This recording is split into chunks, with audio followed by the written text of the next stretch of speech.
Qatar हमले पर बुरी तरह भड़का ईरान। कतर पर इजरायली हमला, ईरान का जंग ऐलान। ईरान ने दी चेतावनी, अब और सब्र नहीं। दोहा में बम, तेहरान में गुस्सा, इजराइल पर होगा डबल अटैक। दुनिया में दूसरे देशों के बीच हो रही लड़ाई के रुकवाने के लिए कतर की राजधानी दोहा मशहूर है, लेकिन दोहा पर ही कोई बम गिरा दे तो फिर कतर क्या करे। ऐसा ही कुछ कतर के साथ इजराइल ने किया। इजराइल ने दोहा पर बम गिराए और कोहराम मचा दिया। बड़ी बात यह है कि अमेरिका ने इजरायली हमलों का प्रतिकार भी नहीं किया। इजराइल ने दलील दी कि हमास के लीडर को टारगेट किया, यानी एक बार फिर इजराइल ने बता दिया कि वो अपने दुश्मनों को मारने के लिए किसी भी देश में घुसकर हमला कर सकता है। अब बस यही इजराइल का हमला ईरान को भड़का गया। इस बार ईरान ने इजराइल की जगह सीधे अमेरिका को ललकारा है। ईरान की सेना के प्रमुख मेजर जनरल अब्दुल रहीम मौसवी ने साफ कहा है कि कतर पर इजरायली हमला अमेरिका की इजाजत के बिना मुमकिन ही नहीं था। उन्होंने कतर को भरोसा दिलाया कि ईरान उसके साथ दीवार बनकर मजबूती से खड़ा है और आखिरी दम तक उसका साथ देगा। ये बयान उस वक्त आया जब इजराइल ने कतर की राजधानी दोहा में हमास के ठिकानों पर हवाई हमला किया।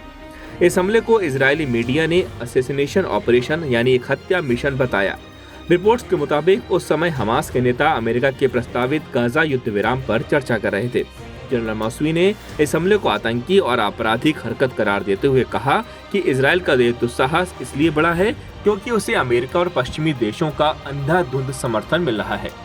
उन्होंने चेतावनी दी कि ईरान कभी भी अपने भाईचारे वाले देश कतर को अकेला नहीं छोड़ेगा, खास तौर पर तब जब ज़ायोनी शासन जैसी ताकतें पूरे क्षेत्र में अशांति फैला रही हैं। ईरानी जनरल ने अमेरिका पर सीधा आरोप लगाया कि इजराइल की बर्बरता, कब्जा और फिलिस्तीनियों की हत्या उसी के समर्थन की वजह से चल रहा है। उन्होंने ये भी कहा कि सारी दुनिया जानती है कि अगर पश्चिमी देशों का प्रत्यक्ष और अप्रत्यक्ष समर्थन न हो तो इजराइल जैसा देश अपनी शर्मनाक मौजूदगी को टिकाए नहीं रख सकता। कतर के रक्षा मंत्री सऊद बिन अब्दुल रहमान अल थानी ने भी इजरायली हमले को कायराना हमला बताते हुए कहा कि ये हमला उस समय हुआ जब दोहा में शांति के लिए सम्मेलन हो रहे थे। उन्होंने खुलकर कहा कि इजराइल इस हमले के जरिए कतर को सजा देना चाहता था, क्योंकि कतर गाजा संकट का शांतिपूर्ण हल निकालने की कोशिश कर रहा था। कतर ने ईरान का ऐतिहासिक समर्थन के लिए आभार जताया और दोनों देशों के बीच जल्द उच्च स्तरीय बैठकों की इच्छा जाहिर की, ताकि मिलकर ऐसे संकटों का व्यवहारिक समाधान निकाला जा सके। अब निगाहें रविवार और सोमवार को दोहा में होने वाले आपातकालीन अरब इस्लामिक शिखर सम्मेलन पर है, जहां उम्मीद की जा रही है कि इजराइल के खिलाफ कड़ा और असरदार फैसला लिया जाएगा। कतर और ईरान दोनों मानते हैं कि हमला सिर्फ एक देश पर नहीं बल्कि पूरे अरब और इस्लामी जगत के आत्मसम्मान पर हमला है और इसका जवाब अब जरूरी हो गया है।